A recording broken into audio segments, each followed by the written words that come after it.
Voilà, petit film qui aura permis à chacun de se connecter, que vous pouvez retrouver sur notre site internet, évidemment, www.simfocconsulting.fr.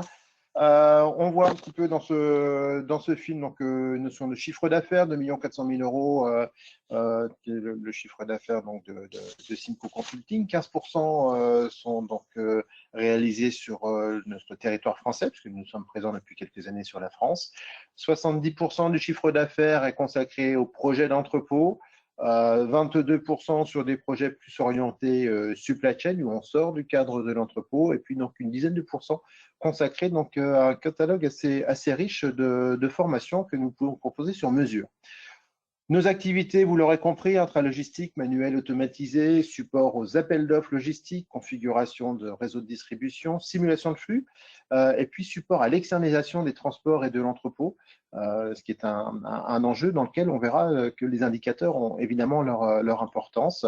Et nous travaillons aussi bien dans les secteurs l'agroalimentaire, la pharmacie cosmétique, la métallurgie, l'industrie automobile, tout ce qui est grande distribution, GSB, retail, e-commerce également, de plus en plus, et puis sur le luxe et l'habillement évidemment, tant sur des usines, des entrepôts d'usines, des entrepôts, des centres de distribution, des schémas directeurs logistiques, qu'aux côtés donc, de prestataires logistiques. Quelques exemples de clients que vous pouvez retrouver également sur notre site. Cette slide n'est pas exhaustive, évidemment. Il y a des petits clients, il y a des gros clients, il y en a qui n'apparaissent pas ici. Pardon à vous si vous n'apparaissez pas dans ces logos. Dites-le nous, on fait apparaître votre logo sans aucun problème. Alors, nos activités, on l'a vu globalement dans le film et je vous en ai reparlé il y a quelques secondes. Organisation de réseau de distribution, master plan aménagement d'usine, logistique d'entrepôt qui va nous intéresser aujourd'hui à travers donc, ces indicateurs. L'externalisation des transports et des entrepôts, là aussi, c'est un sujet qui est très intéressant quand on exploite la partie donc, indicateur.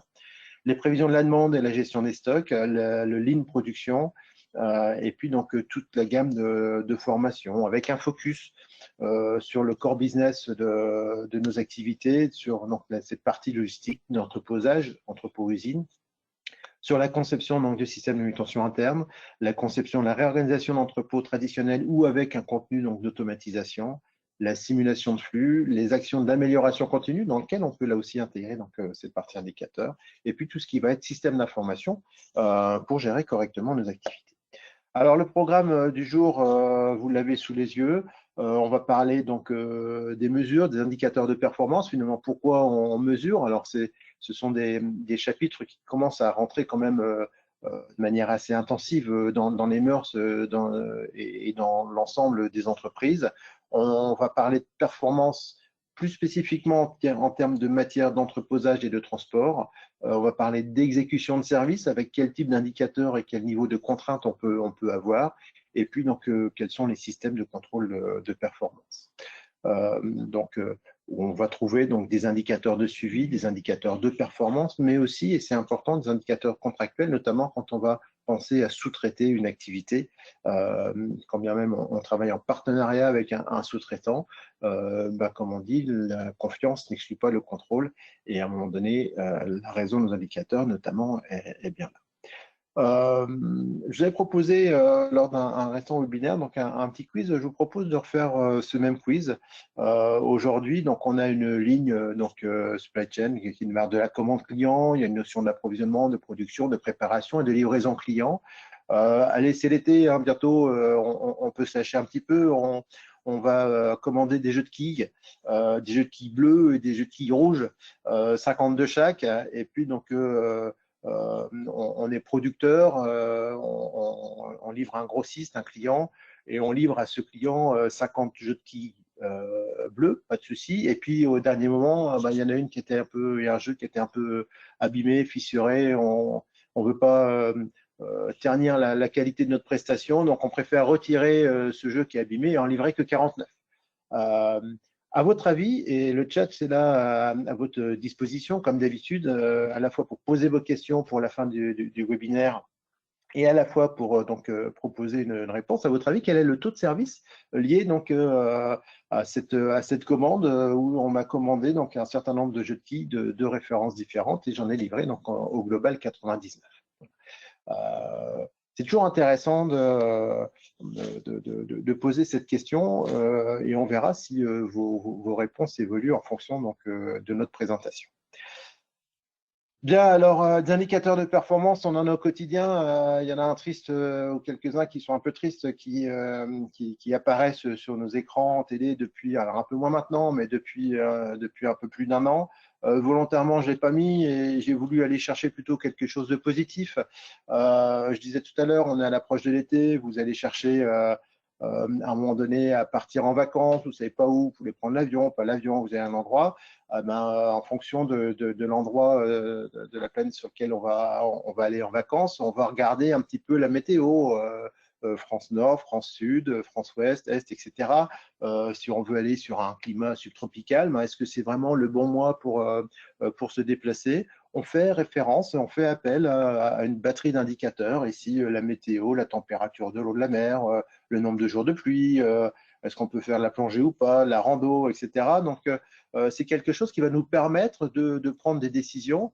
Et j'ai un peu une approche où, pour expliquer un élément de manière professionnelle, je vais toujours puiser quelque part dans le quotidien finalement et on fait que reproduire quelque part quelque chose d'inné au quotidien dans nos activités professionnelles. Un autre exemple ici, je suis persuadé que c'est le type d'indicateur que vous regardez tous les jours, c'est quel est le niveau de batterie de votre smartphone? Est-ce qu'on a du réseau? Est-ce qu'on a de la 4G? Est-ce que le Wi-Fi fonctionne correctement? C'est un indicateur. En temps réel, hein, vous n'avez pas l'historique sous les yeux, mais en tout cas, c'est un indicateur qui peut vous permettre peut-être de changer d'endroit ou de lieu ou de vous rapprocher d'une prise électrique le cas échéant. Toujours avec ces smartphones, on voit beaucoup d'indicateurs, on a énormément d'indicateurs potentiels dans nos poches, le suivi d'un trafic de bus pour savoir si le bus va être à l'heure, dans combien de temps, est-ce qu'il vaut mieux que je prenne la décision d'aller à pied ou d'aller en bus à tel endroit pour plutôt ne pas soit être en retard ou plutôt gagner du temps. Voilà, donc tout ça, c'est des choses qui nous permettent donc, de dire on a un élément sur du temps réel ou sur un passif, entre guillemets, le passé, un historique, pardon, qui va nous permettre de prendre une décision pour l'avenir proche, voire pour l'avenir un peu plus lointain quand il s'agit de planifier ses congés. Des indicateurs, on en voit aussi à la télé. J'ai jamais eu la chance d'être devant ce type de tableau de bord, mais voilà, les écuries de Formule 1 suivent en temps réel les indicateurs et les performances, les usures de pneumatiques, les températures, les niveaux de pression, etc. Donc des voitures, donc de manière à pouvoir agir. Au dernier Grand Prix de Formule 1, je ne sais pas si vous suivez ces Grands Prix. Le vainqueur s'est arrêté quelques centaines de mètres après la ligne, puisque la réglementation exige qu'il faille encore au minimum 1 litre d'essence dans le réservoir pour terminer pour les contrôles techniques des véhicules.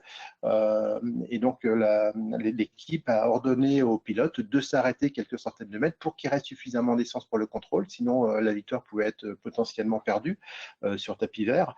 Ce qui veut dire qu'on a des indicateurs et qu'on pousse au maximum les performances des véhicules et des voitures pour aller jusqu'au bout de la course, tout en réservant un minimum. Et là, ils étaient peut-être un peu juste. Ça fait partie des indicateurs. Donc, alors, est-ce qu'on peut appeler ça indicateur de transport? Puisque finalement, un moyen de transport.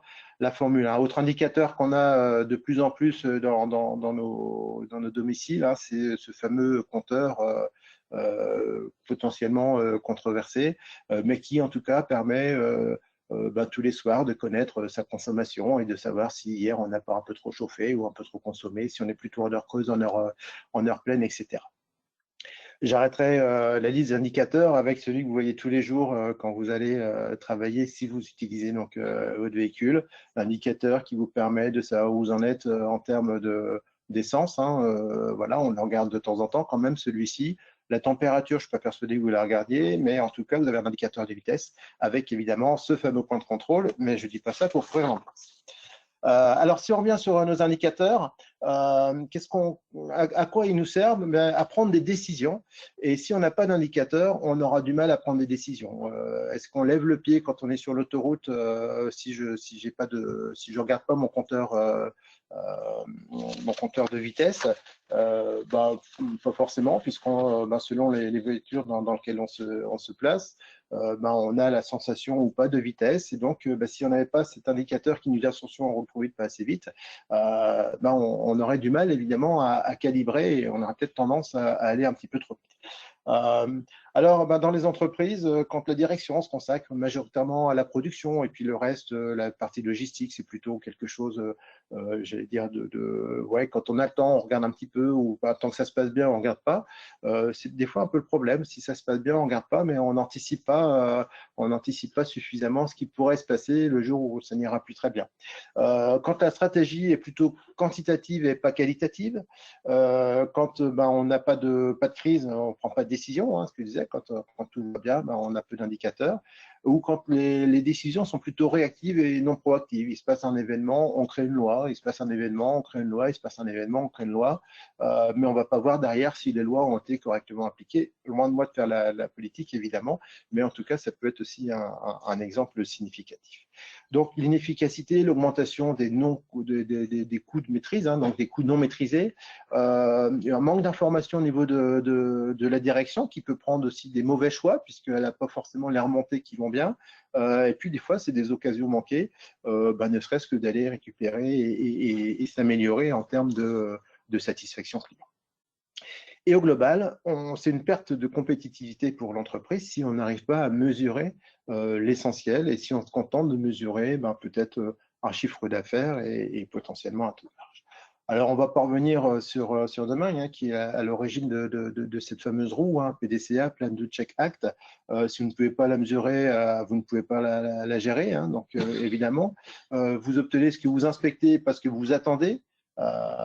C'était donc le PDG de General Electric qui avait donc exprimé cet aspect sur les indicateurs. On peut en avoir beaucoup, hein, des citations de grands hommes politiques, scientifiques, historiens. À un moment donné, on va toujours retomber sur ces notions de finalement, on ne s'améliore que si on mesure. Alors, pourquoi est-ce qu'on mesure? Justement, c'est pour rentrer dans ce process d'amélioration continue où on part du principe que tout process peut être amélioré. Et je peux m'améliorer que si je sais, mais si je maîtrise ce que je fais. Et évidemment, si je ne mesure pas, j'aurai du mal à m'améliorer. Ou alors, on va s'améliorer, on va récolter plutôt des on-dit, du bouche à oreille.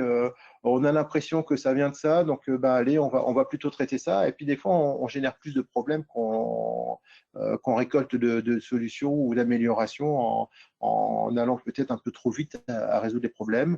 Il y a évidemment, une fois qu'on a mesuré tout un panel d'outils, que ce soit des arbres de cause, des 5 pourquoi, des choses comme ça, qui nous permettent d'aller gérer des axes d'amélioration. Et donc, on est sur cette vérification de l'efficacité opérationnelle. On va comparer des indices, des évolutions d'indices, et on va se comparer aussi avec des indices d'un cœur de métier, d'un secteur d'activité, la concurrence de différents pays, etc. Et donc, on va aussi faire évoluer ce système. Un système d'indicateurs n'est jamais figé. Il faut évidemment le faire évoluer, pas en permanence, mais relativement souvent. Alors, on mesure pour aller chercher donc, des signaux liés donc, à des résultats, des besoins clients, les enquêtes à chaud, les enquêtes à froid. On va pouvoir améliorer la qualité et la rapidité des prises de décision parce qu'on aura les bons outils pour prendre les décisions. C'est important d'être de plus en plus proactif. On est dans un monde qui bouge aujourd'hui et donc c'est ce fameux new normal dont on parle. On planifie les ressources, les activités, on contrôle, on améliore la qualité de service, on définit les objectifs, on encourage les collaborateurs par ce biais. Donc, ces indicateurs, finalement, ils vont nous permettre d'agir à différents niveaux au niveau de l'entreprise. Après, la question, c'est quand est-ce qu'on mesure? Est-ce qu'on mesure à fréquence régulière? Est-ce qu'on mesure quand on a un problème ponctuel? Est-ce qu'on mesure en fonction d'une stratégie et d'une tactique où on va se comparer avec d'autres? Alors, fréquence régulière, on est sur des tableaux de bord qui nous permettent de suivre des activités grâce à nos systèmes d'info, les ERP, les WMS, les TMS, les WCS. Donc, tous ces systèmes qui nous ramènent aujourd'hui de l'information, qui nous en ramènent beaucoup. Donc, attention aussi à la quantité de traitement des informations qui sont ramenées, qui nous permettent d'évaluer des fournisseurs, qui nous permettent d'évaluer, donc, de faire des enquêtes de satisfaction client à travers les résultats. Je reviens sur le tableau de bord et système d'information. On récolte des informations qu'on va en général mettre dans un tableur que je ne citerai pas, et puis on va faire des requêtes, des informations, etc. On va passer du temps aussi à constituer ces tableaux de bord. Donc, de plus en plus d'outils nous permettent de sortir des tableaux de bord préconstitués, voilà, donc de les paramétrer. C'est quelque chose qui est plutôt intéressant, évidemment, puisqu'on gagne du temps. Attention cependant à ce que la donnée de base soit correcte.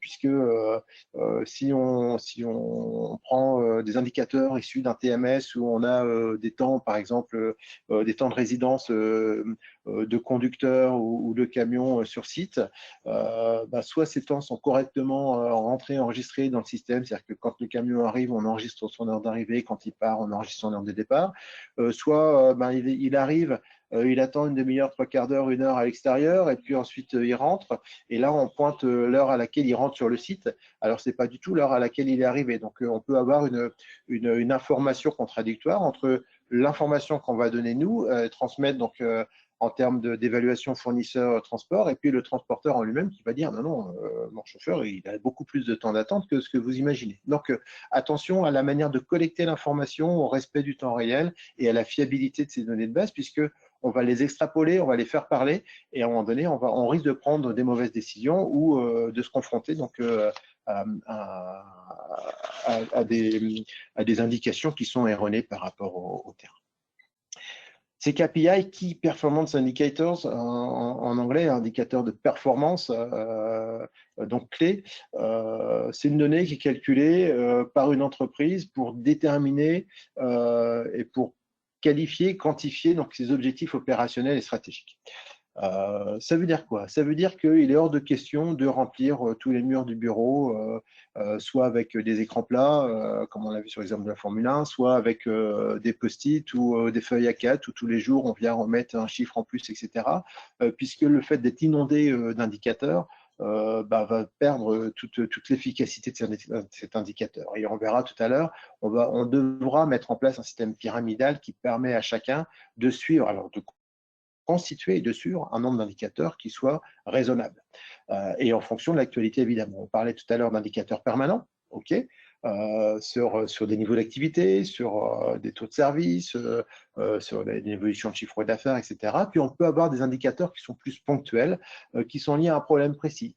On identifie que le matin, entre 10h et 12h, on n'arrive pas à faire respecter les horaires des conducteurs, les temps de déchargement camion, etc. Bien, on va se pencher sur le problème, mettre un indicateur spécifique pendant une semaine, 2 semaines, 3 semaines, 3 mois, et puis on va résoudre le problème parce qu'on aura identifié la raison, on aura suivi derrière nos courbes sont à la baisse, et donc on prend une décision et on l'applique, et derrière on voit l'efficacité. Et bien cet indicateur, il va falloir qu'on le suspende à un moment donné.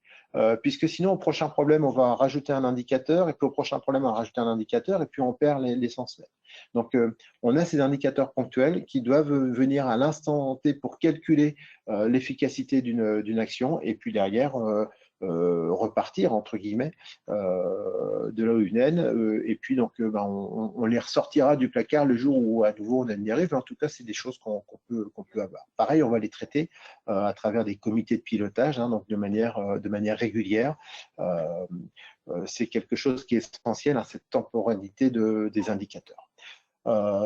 Un des conseils, alors dites pas que je vous en ai parlé, mais un des conseils que je donne à mes clients quand je vois qu'ils passent 2 heures par jour à constituer des indicateurs, je leur demande de préparer des indicateurs, mais de ne pas les envoyer et d'attendre qu'on leur réclame.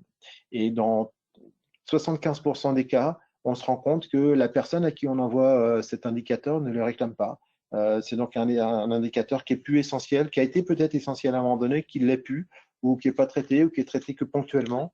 Et donc, ça permet de remettre en cause cette notion d'indicateur et de constitution de tableau de bord. Si j'envoie un tableau de bord, si je prends le temps si je prends 1 heure tous les matins, 1 heure et demie, voire 2 heures dans certains cas pour renseigner des rapports, des tableaux d'activité, il faut que ça serve à quelqu'un, il faut que c'est une réelle valeur ajoutée. On le voit quand on analyse des postes de travail, on a parfois des moments où finalement on a des tâches qui nous semblent essentielles mais qui sont sans valeur ajoutée, et ça, il faut qu'on puisse les traiter à ce niveau. L'objectif des indicateurs, c'est plusieurs choses. C'est l'efficacité externe, la qualité étendue comme la conformité aux attentes du client. Est-ce que ce que je produis, ce que je fais, on est aujourd'hui dans une ère du e-commerce, de l'Internet, de la connexion, du réseau social. On a des évaluations permanentes, non plus qui reviennent à travers des enquêtes qualité, mais qui reviennent à travers le moindre achat. On lève le petit doigt, on rentre dans un magasin, on fait un achat sur une plateforme, on fait une vidange, on a systématiquement un mail qui nous dit comment évaluez-vous la prestation de votre fournisseur, de tel magasin, de tel garagiste, etc. Et puis des fois, on a un garagiste qui dit n'oubliez pas, hein, nous mettre 5 étoiles, hein, parce que si on n'a que 4 étoiles, on n'a pas notre prime de fin de mois. Donc voilà, donc c'est quelque chose qui est maintenant rentré entre guillemets dans les mœurs. Chacun est libre de répondre, de ne pas répondre à ce type d'enquête, mais en tout cas, cette notion d'expérience client, de retour client, pardonnez-moi, est quelque chose donc d'essentiel pour donc cet indicateur externe et pour beaucoup d'entreprises. On a aussi l'efficacité interne, la performance des ressources en fonction des réalisations des objectifs. Chaque secteur, chaque personne potentiellement a des objectifs de productivité, d'atteinte, de chiffre d'affaires, etc. Attention à ce que les objectifs de chacun n'entravent pas un objectif global de l'entreprise.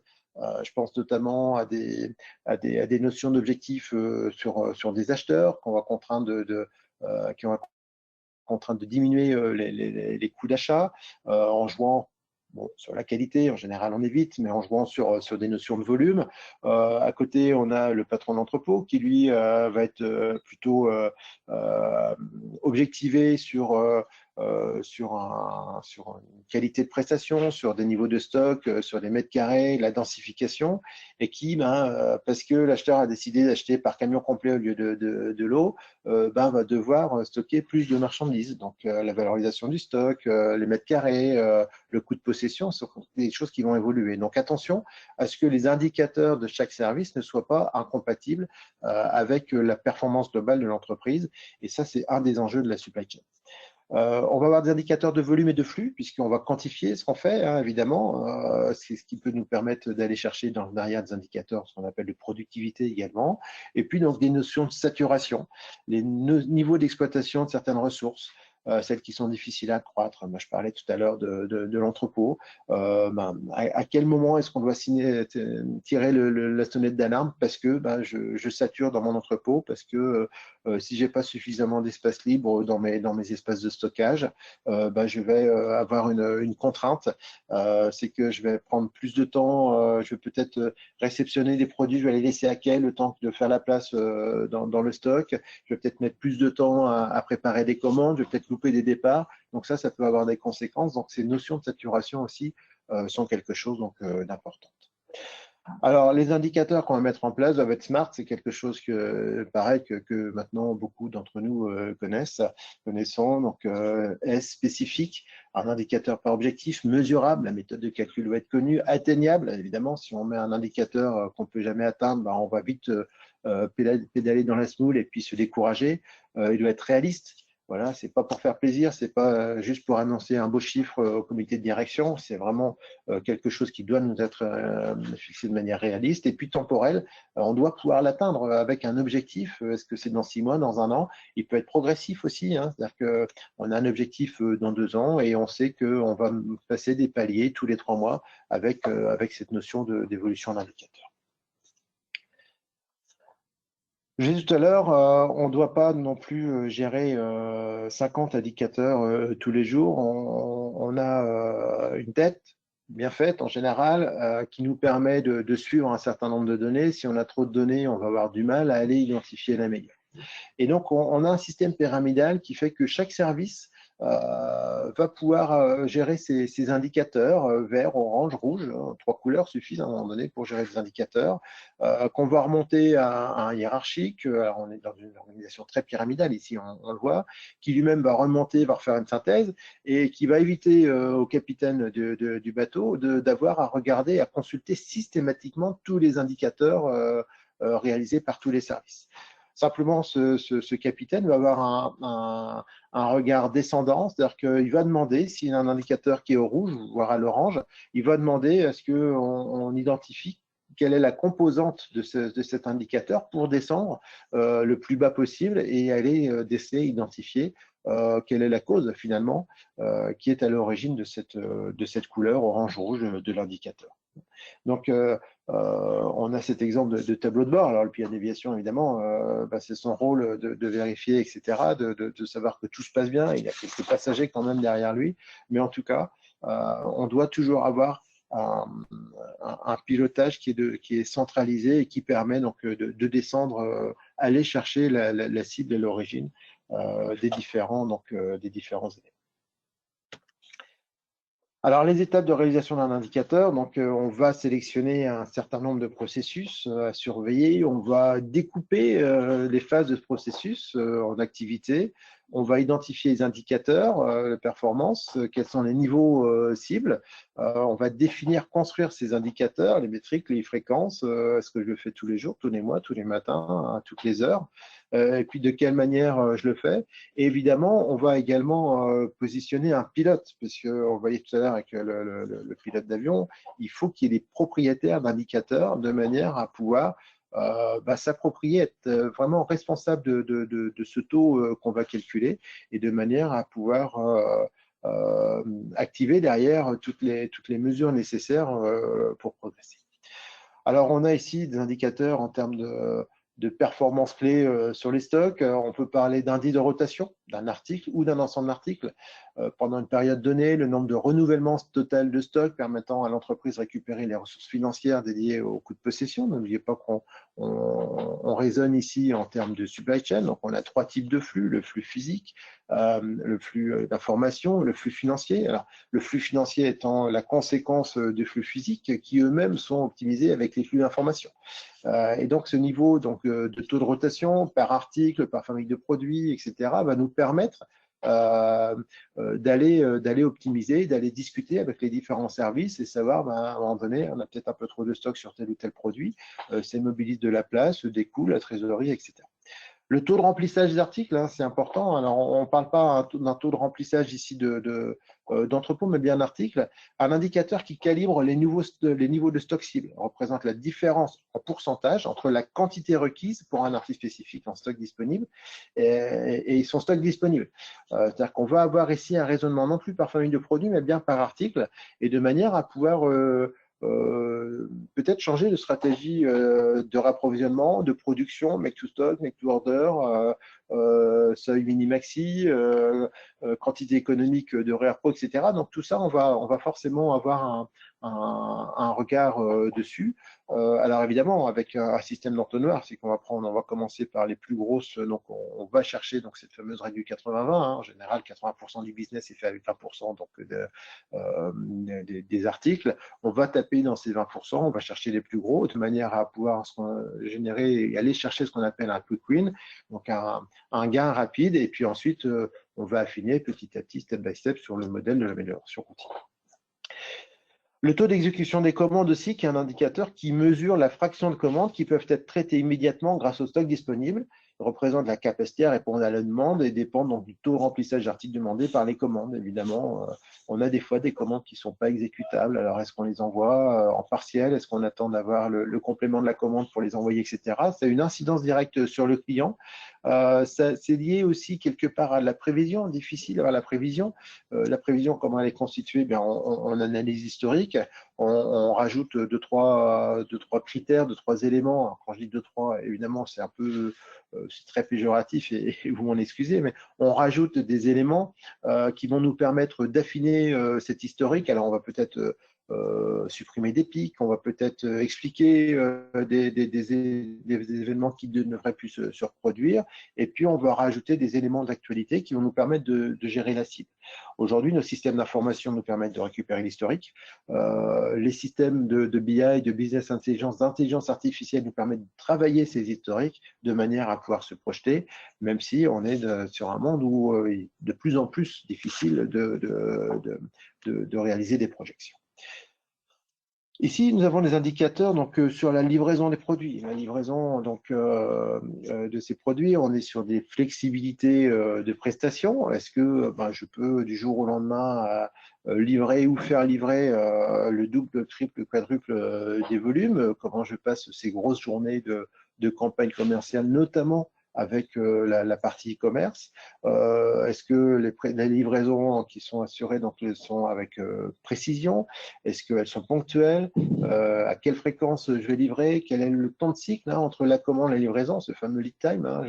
Je reçois ma commande et je livre à mon client. Donc tout ça, ce sont des indicateurs qu'on va pouvoir suivre de manière à pouvoir soit s'améliorer si on a une flotte de transport interne, soit demander à notre prestataire transport donc, des axes d'amélioration. Mais on est ici sur un site qui part de la commande. C'est-à-dire que tout n'est pas forcément dans la partie exécution transport, on peut être aussi dans la préparation de commande, etc. Attention à bien cibler, calibrer le contenu de cet indicateur.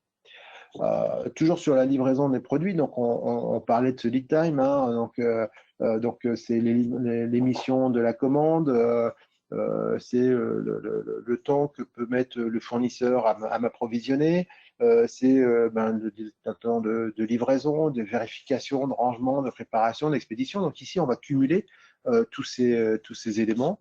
Donc on a besoin aussi d'éléments de parties prenantes et des parties fiables. Sur la fréquence de livraison, donc c'est le nombre de livraisons qu'on a programmé dans un intervalle de référence, c'est le nombre de livraisons qu'on a effectué par rapport à ces livraisons programmées. La ponctualité de la livraison, c'est dans les délais, en retard, en avance, etc. Donc, je passe rapidement puisque c'est des choses qu'on connaît. La précision des livraisons, est-ce que j'ai livré complet? Est-ce que j'ai des produits qui concernent des litiges en quantité, en qualité, de la casse, même à la livraison même. Il n'y avait personne, j'ai posé le colis devant la porte. Tout ça, c'est des choses qu'on va forcément mesurer. Et n'oublions pas que l'acte de livraison, c'est finalement l'un des premiers commerçants, on va y arriver, de votre entreprise. Vous confiez vos produits à un tiers transporteur pour livrer vos produits. Ils doivent arriver donc en bon état. Et puis la flexibilité, on en parlait tout à l'heure, la prestation, c'est la variation des volumes, c'est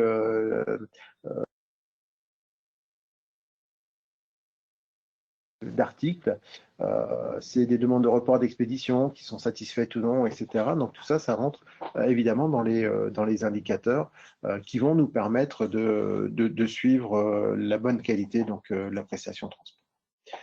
Si on entre maintenant sur la partie d'entreposage, alors on a des choses forcément que vous avez déjà, que vous connaissez, donc le nombre d'emplacements occupés par rapport au nombre total d'emplacements. Donc là, ici, on est sur un taux d'occupation d'entrepôt. La surface occupée sur la surface totale, le volume occupé sur le volume total. On est sur des notions de densification. Quand on fait des études, on a une théorie, on dit on va mettre tant de palettes dans telle surface de l'entrepôt. Ces indicateurs vont nous permettre de comparer le réalisé avec le théorique. Dans une gestion de projet, forcément, on a toute une phase d'étude, d'analyse, dans ce qu'on appelle chez nous l'étude de faisabilité, où on va sortir donc, des éléments clés. Ceux-là, il va falloir qu'on les compare, qu'on les vérifie une fois qu'on aura démarré la prestation, de manière à s'assurer qu'on est dans le vrai, en termes de peut-être taux de répartition de typologie de palette, en termes de hauteur de palette, de famille de produits. J'ai mis le palette au global, mais j'en ai 25% qui sont concernés par la matière dangereuse ou par une contrainte ICPE quelconque. Est-ce que je l'ai bien anticipé? Quelle est ma variable aussi de stock de sécurité? Ça, c'est important de connaître son stock de sécurité par rapport à un taux de service cible. Donc, tout ça, c'est des éléments qu'on va prendre en compte et qu'on va regarder. La précision de l'inventaire, évidemment. Est-ce que quand je vais à un emplacement prélever un colis, 2 colis, 10 colis. Est-ce que j'ai bien ces colis-là? Est-ce que j'ai bien la quantité qui est attendue à l'emplacement donné, avec 2 types d'écarts? L'écart physique par rapport, quantité par rapport à ce que m'annonce mon informatique, et puis des fois des stocks informatiques entre eux, entre un WMS et un ERP qu'ils connaissent. Des indicateurs sur des mouvements, les lignes d'entrée et sortie sur les périodes quotidiennes, des lignes d'entrée et sortie sur un total de lignes ou des taux horaires. On a des mouvements qu'on va pouvoir avoir également soit à la ligne de commande, soit au nombre d'unités prélevées, soit par famille d'unités, etc. Et puis la productivité avec ses répartitions donc, de charges sur la journée, les lignes de rangement par heure, les lignes de préparation par heure, par jour, etc. Donc tout ça, c'est des choses qu'on va aller mesurer qui sont vraiment liées à la productivité. Si on revient un petit peu sur la partie transport, donc on a ici des délais de livraison, des ponctualités, des précisions, hein, on en a parlé. La productivité, donc également la saturation des véhicules, les indices d'optimisation, donc tout ça donc on le rentre dans notre calcul. À noter cependant qu'il faut bien faire attention quand on parle d'indicateur, et c'est le petit picto que vous avez en bas à droite de l'écran. Attention, quand on anticipe et quand on mesure quelque chose, on va traiter des moyennes ou on va traiter des pics, mais je peux avoir un stock moyen à 100 palettes dans un entrepôt et me dire bah, j'ai besoin de 100 places, allez, plus 15% d'emplacement vide, 115 places. Là où on démarre le mois, la période à 0, on finit la période à 0 et j'ai un pic à 200 donc, au milieu du mois, avec des notions de réappro parce que ça arrange financièrement parlant de recevoir que ma marchandise à la moitié du mois, ou parce que bah, j'étais obligé de cadencer des réceptions de conteneurs, des choses comme ça. Donc, soyons ici vigilants. Est-ce qu'on parle de moyenne? Est-ce qu'on parle de pic? On va avoir une approche, un indicateur. Des fois, on prend les deux. On peut avoir un taux moyen et puis une courbe qui nous montre l'évolution sur la période donnée. C'est quelque chose qui va faire sens. Si on parle maintenant de service client, parce qu'on l'a dit, hein, on a quand même un client donc, au bout de ligne, et on va jouer directement sur la compétitivité de l'entreprise. Quand on va mesurer donc, un taux de service client, on va prendre l'ensemble des services visant à satisfaire ou à anticiper les besoins et les attentes explicites et implicites des clients. Il y a ce que le client demande et puis il y a ce que le client attend. Et des fois, on n'est pas tout à fait sur la même chose. Et donc, on a ce mix entre produits et services. De plus en plus, on vend des services avec les produits. Et il faut qu'on arrive à mesurer donc, ces deux éléments, en sachant que chacun d'entre nous, on est tous de plus en plus exigeants vis-à-vis des fournisseurs. On attend de la qualité, on attend des délais, on attend des bonnes prestations et effectivement, ce service qui vient en plus. Un point important ici, si on identifie des différents types d'indicateurs, on nous parle des indicateurs donc attendus. C'est voilà, l'écoute, c'est le besoin du client, hein, le réaliser, le KPI, hein, donc on s'améliore, et puis le contractuel SLA. Si on prend l'exemple d'une sous-traitance d'activité logistique, par exemple, donc on va confier notre prestation logistique à un 3PL, donc un prestataire logistique, en 3, 4 ou 5 PL, hein, évidemment, un prestataire logistique. On va commencer par émettre, donc par aller chercher donc, à travers un RFI, donc on va interroger quels sont les fournisseurs potentiels à qui on pourrait confier cette prestation pour les sélectionner et les inclure dans un appel d'offres. Ça veut dire quoi? Ça veut dire que dès le départ, on va les interroger sur leur secteur d'activité, on va les interroger sur leur présence géographique, sur leurs clients actuels et sur leur niveau de qualité actuel. Donc, on va déjà commencer à cibler un certain nombre d'indicateurs. Évidemment, pas question à ce niveau-là de parler de productivité ou des choses comme ça. Et puis, on va émettre donc, ce RFQ, hein, Request for Quotation, donc ce cahier des charges, cet appel d'offres, dans lequel on va leur exprimer un besoin très précis, une fois qu'ils vont être sélectionnés, et on va mettre en face, forcément, en face de ces besoins, les indicateurs. Et donc, ces indicateurs, qui vont constituer pour une grande part ce qu'on appelle les KPI, on va leur demander de respecter un certain niveau d'engagement. Et parmi ces indicateurs, on va avoir des indicateurs contractuels qui vont être regroupés dans ce qu'on appelle le SLA, Service Level Agreement. On aime bien hein, les termes anglais en logistique et en supply chain. Ce Service Level Agreement, c'est on se met d'accord sur un taux de service. Donc, on ne va pas mettre tous les indicateurs en SLA, mais on va en mettre un certain nombre. Et ça va nous permettre et nous donner, puisque ces indicateurs qui sont d'abord dans le cahier des charges vont ensuite faire partie d'un contrat, ils vont nous donner l'opportunité de, à un moment donné, sortir du contrat si nécessaire, sans préjudice ou avec des clauses qui auront été négociées. Donc, je laisse le soin aux juristes d'apporter ces éléments. Mais en tout cas, ce sont des indicateurs qui vont vous permettre, vous, à un moment donné, si vous sentez que votre prestataire, alors que ce soit transport, logistique ou autre, ne respecte pas les engagements et que vous commencez à avoir une perte de confiance vis-à-vis de votre client, ou c'est votre image qui en subit les conséquences. Vous êtes engagé pour 3 ans avec un prestataire, ben, au bout de 3 ans, vous ne vendez plus rien, vous avez perdu totalement la confiance de vos clients et finalement, c'est un échec pour vous et pour votre prestataire.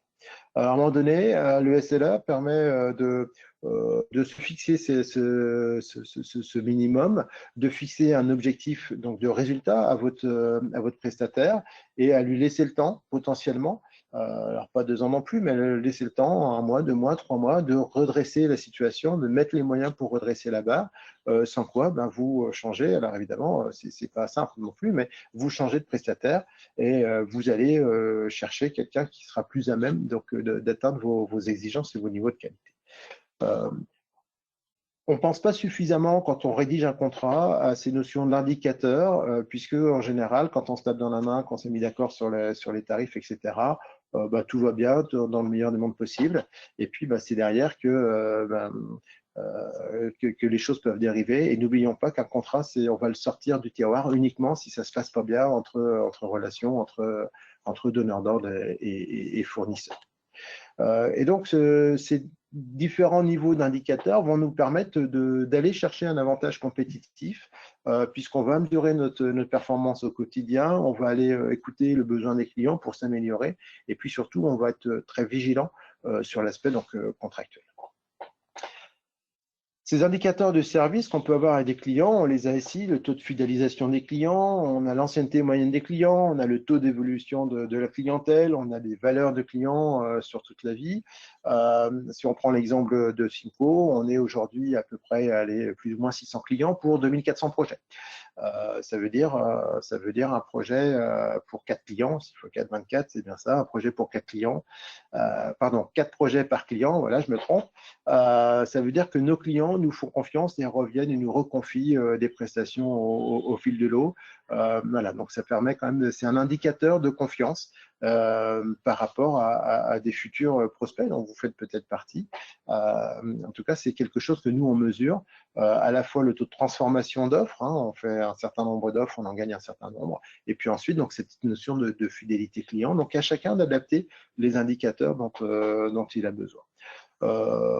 On peut avoir un scoring donc des satisfactions clients, on peut avoir donc le score net alors du promoteur, qui est un indicateur qui mesure le niveau de fidélité des clients, déterminé donc par la question quelle est la probabilité que vous recommandiez cette entreprise à un ami ou à un collègue.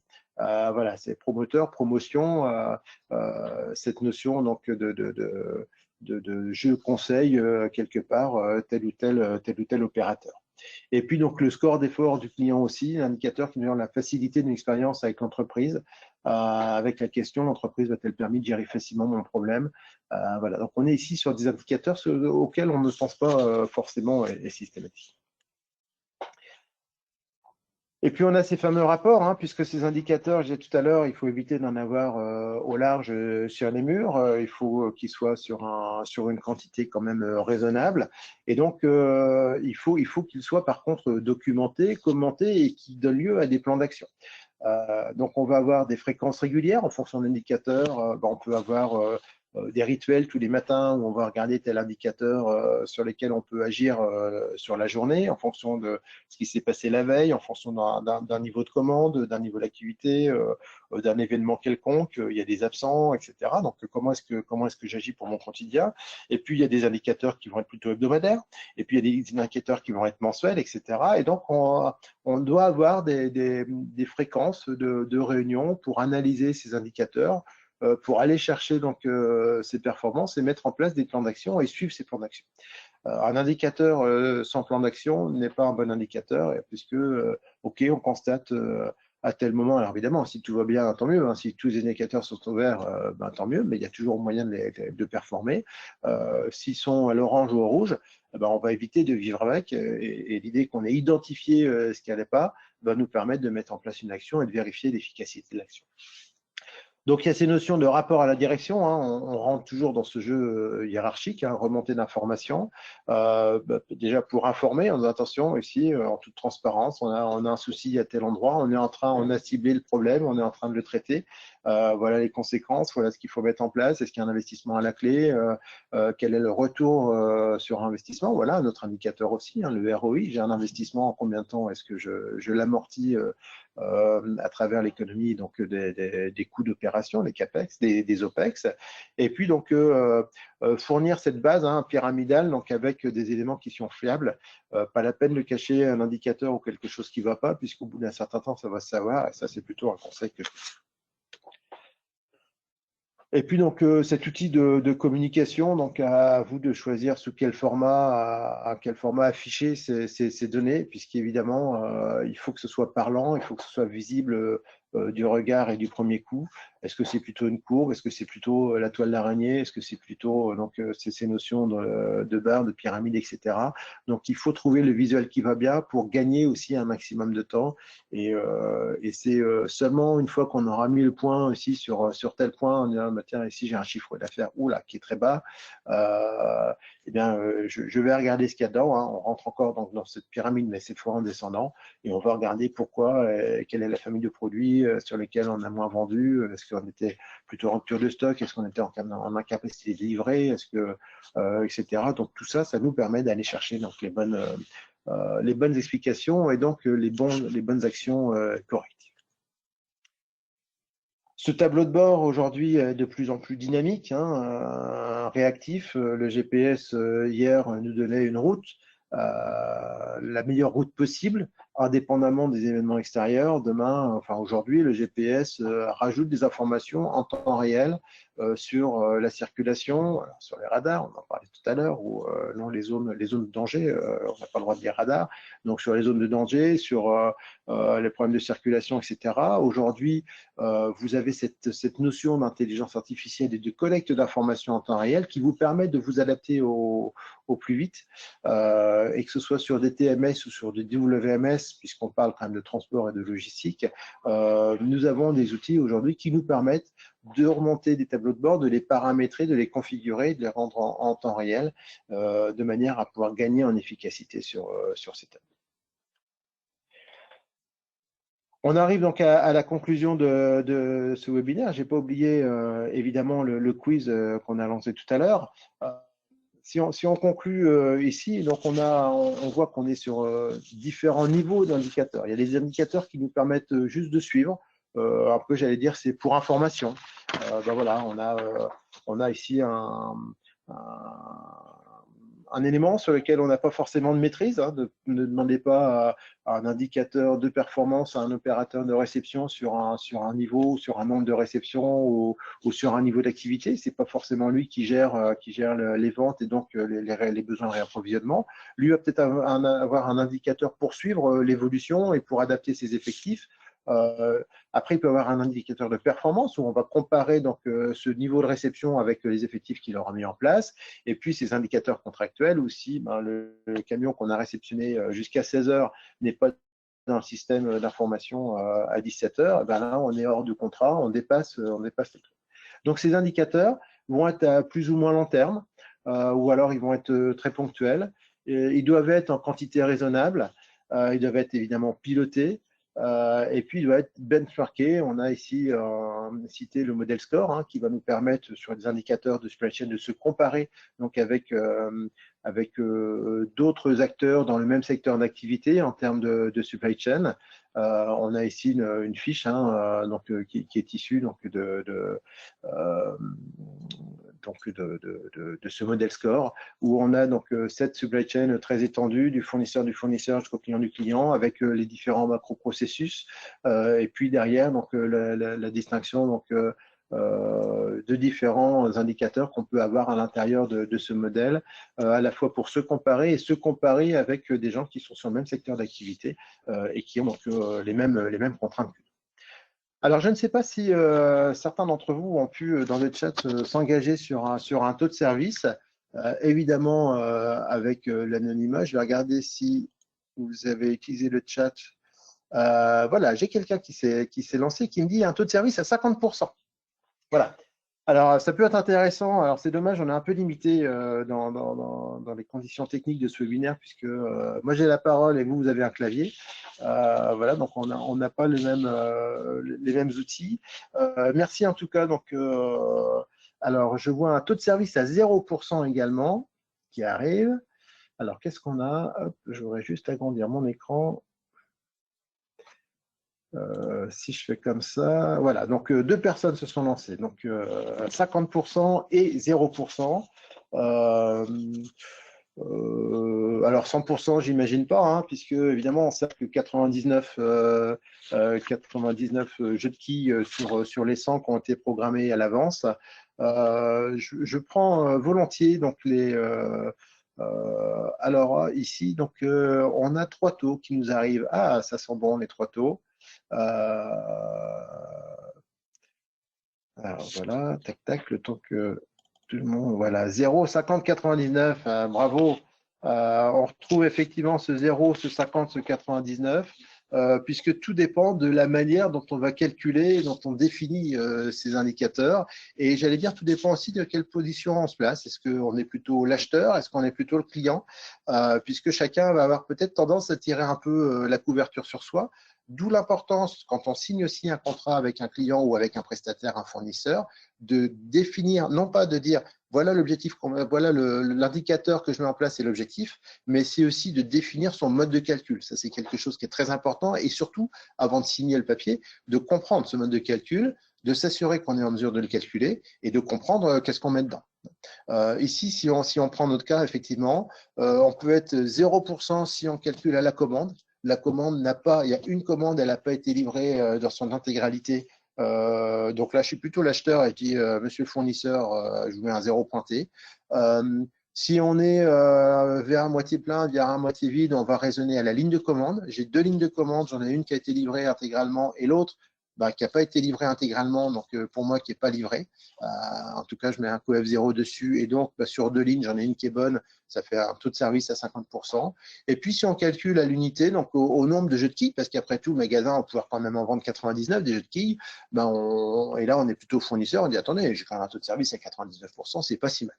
Et donc, on a chacun son approche, chacun son interprétation. L'essentiel, c'est de savoir si contractuellement, est-ce que ce taux de service, on s'est engagé à le faire ou à le suivre et à le maintenir à la commande, à la ligne du commande, ou plutôt donc à l'unité commande.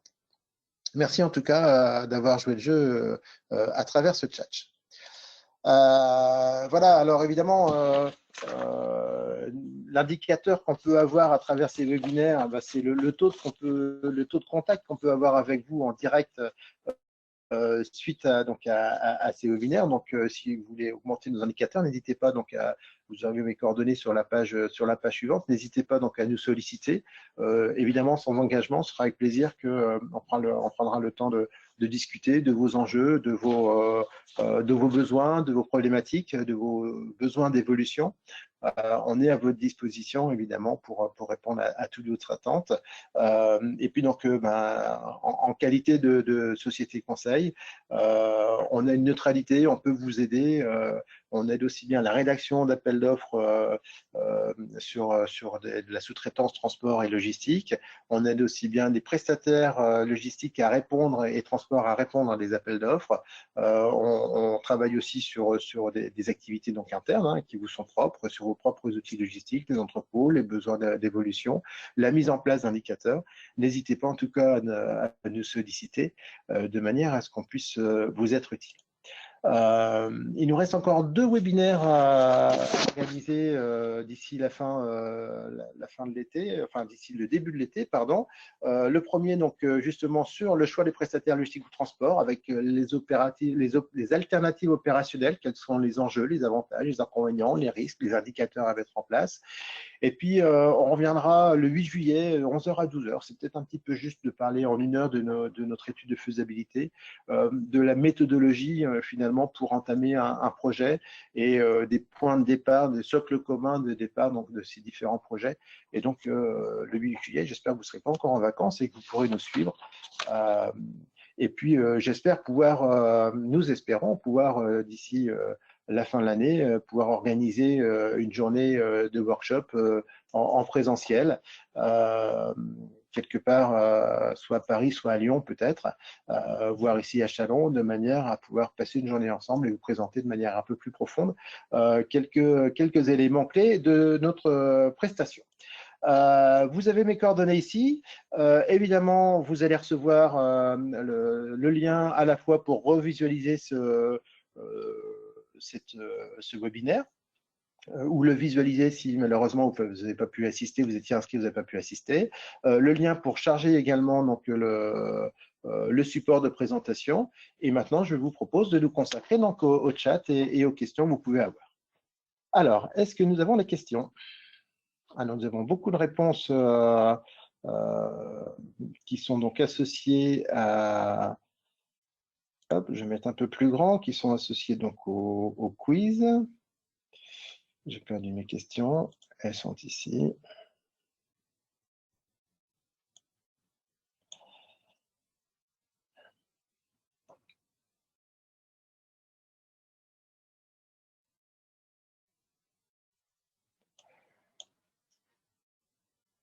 Alors, le temps d'arriver. Alors, difficile en 1 heure de détailler exactement ou de donner des exemples précis, surtout qu'on est sur un thème ici générique, entreposage, stockage. Évidemment, si vous avez des questions plus spécifiques, n'hésitez pas à nous solliciter. C'est avec plaisir qu'on viendra donc, ou qu'on répondra donc à vos attentes. Tac, tac, tac. J'ai pas de questions, a priori, j'ai l'impression. J'ai une question ici. Est-ce que les WMS éditent des tableaux de bord? Eh bien oui, évidemment, les WMS éditent des tableaux de bord. Alors,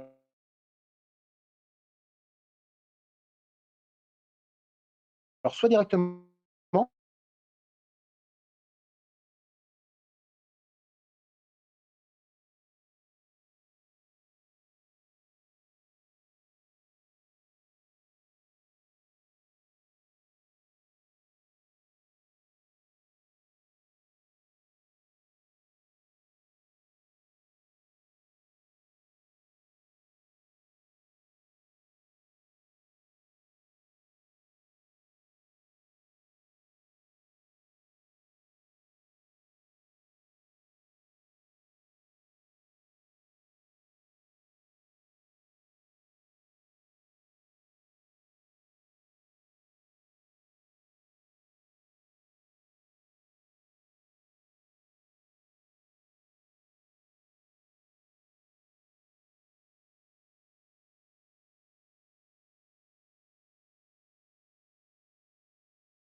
cas de prendre le pavé SMB et d'estimer des temps.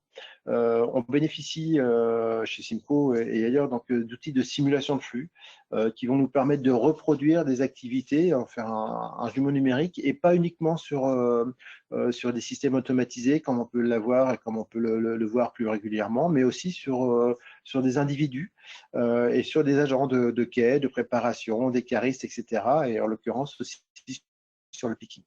On peut avoir, et on l'a fait sur des équipes de 80-85 personnes en préparation picking. Donc on va simuler, donc on va paramétrer entre guillemets des effectifs avec des horaires, avec une prise en compte d'un niveau de fatigue au fil de la journée, avec la définition des heures de pause, où aussi l'opérateur lâche quand c'est la pause, aussi la stratégie c'est plutôt finir sa préparation et ensuite ça partir en pause. Donc des choses de très complètes avec des temps d'attente parce qu'à un moment donné, donc on est sur des suractivités, sur des périodes données de la journée dans un endroit spécifique de l'entrepôt. Donc on peut avoir cette notion de carte de chaleur aussi qui nous montre qu'à 10h30, tout le monde s'agglutine sur tel endroit, sur tel picking, sur tel colis, ou des produits à forte rotation qui sont implémentés côte à côte. Donc ces outils nous permettent d'aller aussi gérer, alors à la fois évaluer les effectifs, les productivités d'un théorique et derrière par rapport à la pratique, et puis aussi donc de réaffecter parfois des emplacements picking de manière à pouvoir fluidifier toute cette partie de préparation de commande. Et donc les indicateurs de performance comme le picking, ça va être beaucoup le nombre de pièces prélevées sur une période donnée, mais en fonction aussi du type d'emballage, de la famille des produits, puisqu'on ne prépare pas une machine à laver comme on prépare une souris d'ordinateur évidemment. Voilà, donc difficile, très difficile de dire à avoir quelque chose de standard et de passe-partout, mais il faut vraiment travailler sur la typologie des produits, de l'activité, des moyens aussi qu'on met en place, puisqu'on peut comparer des emplacements picking où on va rester au niveau sol et on va s'étendre plutôt sur la surface, tout comme on peut avoir des notions de préparateur de commandes et de nacelle où on va pouvoir monter en hauteur mais sur des surfaces un peu plus limitées, tout comme on va pouvoir avoir des étagères, des alimentations, etc. Donc tout ça, c'est des enjeux qui rentrent effectivement dans le calcul de nos indicateurs. Cette fois, je pense avoir fait le tour des questions. N'hésitez pas encore, vous avez donc mes coordonnées, nos coordonnées sous les yeux. N'hésitez pas à consulter notre site internet. Vous allez recevoir donc le lien pour bénéficier donc du support de présentation. Merci en tout cas pour votre participation. Rendez-vous, rendez-vous le 25 juin donc, pour parler donc, de sous-traitance logistique ou transport. Et en attendant, je vous souhaite de bien vous porter et je vous dis à très bientôt. Merci, au revoir.